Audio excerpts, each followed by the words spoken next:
Hi students, இன்னைக்கு நம்ம class 11 Maxல exercise 1.2ல 9th sum பார்ப்போம். In the set of z of integers, define m related to n if m minus n is divisible by 7. இதுதான் relation நமக்கு கொடுத்திருக்கிறது. ஓகேவா? Prove that R is an equivalence relation. R is an equivalence relation prove பண்ணணும்னா நம்ம என்னென்ன prove பண்ணணும்? The relation is symmetric, transitive and reflexive. இது மூணுமே இருந்தாதான் நமக்கு வந்து equivalence relation தெரியும் நமக்கு இல்லையா? So first நம்ம ஒவ்வொன்றா பார்ப்போம். Reflexive பார்ப்போம் first. Okay, reflexive இருக்கா இல்லையான்றதை check பண்ணுவோம். Reflexive. Reflexiveனா என்ன condition எப்படி இருக்கணும்? இங்கே கொடுத்திருக்கிற condition என்ன? Statement m minus n is divisible by 7. Divisible by 7. இதுதான் நமக்கு கொடுத்திருக்கிற condition இல்லையா? இப்ப reflexiveனா எப்படி இருக்கணும்? m related to m. இது இருந்தாதான் நமக்கு வந்து reflexive இல்லையா? இப்ப அப்ப கொடுத்திருக்கிற conditionக்கு இது apply பண்ணோம்னா m minus m is equal to என்ன வரும்? 0. 0 என்ன இருக்கும்? Which is divisible by 7.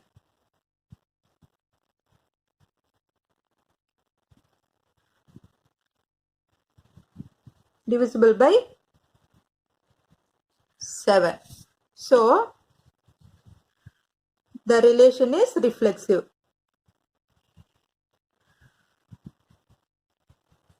Is reflexive.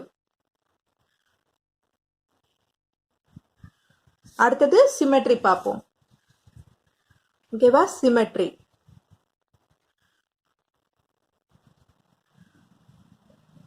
சிமெட்ரிக்கு எப்படி இருக்கணும்? a related to, சாரி இங்க m கொடுத்திருக்காங்க இல்லையா? m related to n இருக்கணும், which implies n related to m இருக்கணும். இப்படி மாறி இருந்தாதான் வந்து இது வந்து சிமெட்ரின்னு நம்ம சொல்லுவோம் இல்லையா?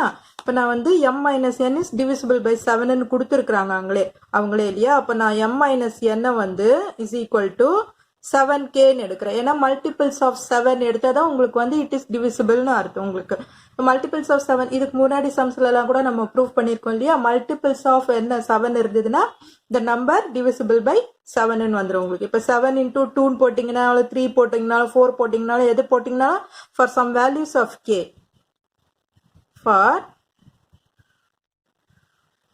some values of k. ஓகேவா? இப்ப நம்ம எது போட்டாலும் இது வந்து 7ஆல டிவிசிபிள் ஆகிற நம்பரா தான் வரும். So m minus n is equal to 7k எடுத்திருக்கிறேன் நான். இப்போ சப்போஸ் போட்டு பாருங்களேன், நீங்க இங்க 14 மைனஸ் 7 போட்டு பார்த்தீங்கன்னா கூட என்ன வரும்? 7 வந்திருக்கு இல்லையா? அப்போ இட் இஸ் டிவிசிபிள் பை 7 வந்துடும். இப்போ நமக்கு அடுத்த ரிலேஷன் ப்ரூவ் பண்ண வேண்டியது n is related to m அப்படின்றத நம்ம ப்ரூவ் பண்ணணும். அப்போ என்ன வரும்? n மைனஸ் mன்னு எடுக்கணும். n minus m. இப்போ இதை நம்ம எப்படி எழுதலாம்? இந்த மைனஸை வெளியில எடுத்துட்டோம்னா m மைனஸ் n எழுதலாம் இல்லையா? இந்த மைனஸை நான் வெளியில எடுத்துட்டேன்னா இப்போ இதை உள்ள மல்டிப்ளை பண்ணி பாருங்க. மைனஸ் உள்ள மல்டிப்ளை பண்ணீங்கன்னா மைனஸ் mன்னு வரும். Minus into minus plus n வரும். ஸோ நம்ம இங்க இருக்கிறது வந்துடும். n மைனஸ் m வந்து நான் இந்த மாதிரி மாத்தி எழுதியிருக்கிறேன். மைனஸை வெளியில எடுத்துட்டு m மைனஸ் n எழுதியிருக்கேன். ஸோ நம்ம m மைனஸ் n என்ன வேல்யூ எடுத்திருக்கோம்? 7kன்னு எடுத்திருக்கோம்.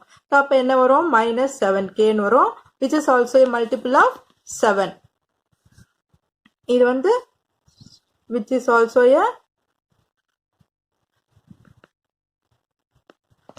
multiple of 7. இதுவும் உங்களுக்கு multiple of 7 இல்லையா? மல்டிபிள் ஆஃப் 7 வரும்போது ஆட்டோமேட்டிக்கா இட் இஸ் டிவிசிபிள் பை 7 இல்லையா? ஸோ அப்போ it is divisible by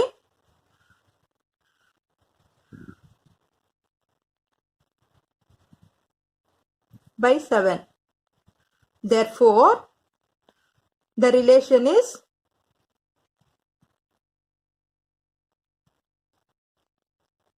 symmetric.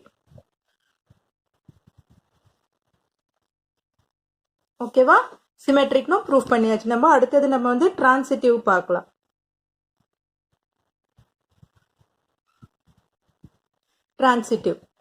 டிரான்சிட்டிவ்க்கு எப்படி இருக்கணும்? நமக்கு m ரிலேட்டட் டு n கொடுத்துருக்காங்க. அடுத்து வர்றது என்னவா இருக்கணும்? n. இங்க இந்த ரெண்டும் சேமா இருக்கணும் இல்லையா? n ரிலேட்டட் டு நான் சம் அதர் எது எடுத்துக்கிறேன்? ஓன்னு எடுத்துக்கிறேன். இப்போ இது ரெண்டும் சேமா இருந்ததுன்னா அடுத்தது m ரிலேட்டட் டு ஓன்னு நமக்கு வரணும். அப்படி வந்ததுன்னா தான் இட் இஸ் டிரான்சிட்டிவ்னு வரும் நமக்கு இல்லையா?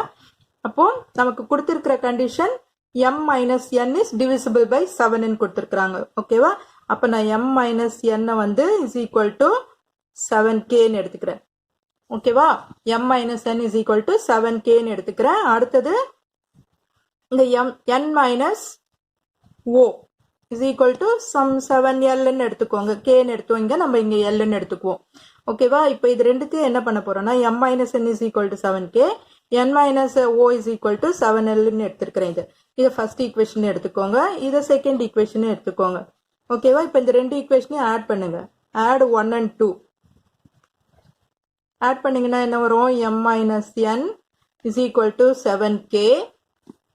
ஓகே, இங்க n minus o is equal to 7l. 7k 7. இப்போ இந்த பிளஸ் என்னோ மைனஸ் என்னோ கேன்சல் ஆயிடும் இல்லையா? ஆட் பண்ணும்போது அப்போ m minus o is equal to 7k plus 7lன்னு வரும். நான் அதை 7 காமனா வெளியில எடுத்துட்டு k பிளஸ் lன்னு போடுறேன்.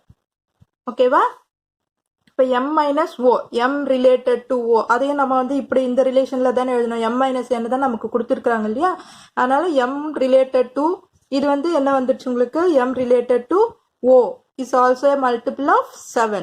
So m related to o is equal to 7 into k plus l.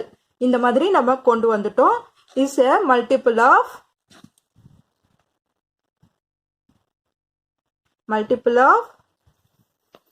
7. Multiple of 7 and proof பண்ணிட்டாலே இது வந்து it is automatically divisible by 7. So therefore it is divisible by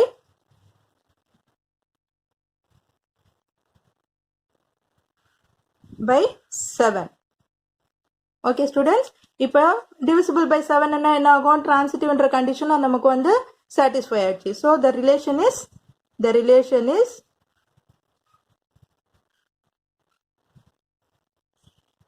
transitive.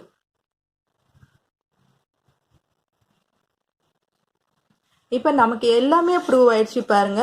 First ரிஃப்ளெக்சிவ்னு வந்துடுச்சு. It is reflexive, also symmetric and also transitive. மூணுமே வந்து நமக்கு வந்து satisfy ஆயிடுச்சு. மூணுமே satisfy ஆயிடுச்சுன்னா the relation is equivalence relation நமக்கு ஆல்ரெடி தெரியும், டெஃபினிஷன்ல படிச்சிருக்கோம். since the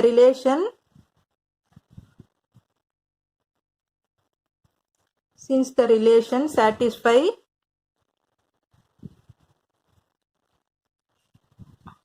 all the three conditions,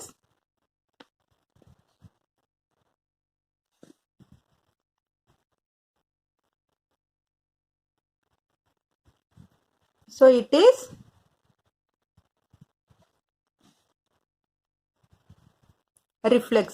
equivalence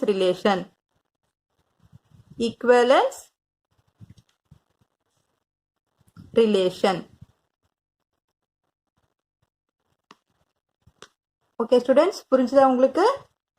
இந்த வீடியோ உங்களுக்கு ஹெல்ப்ஃபுல்லா இருந்ததுன்னா சப்ஸ்கிரைப் பண்ணுங்க, மறக்காம ஷேர் பண்ணுங்க ஸ்டூடெண்ட்ஸ். தேங்க்யூ.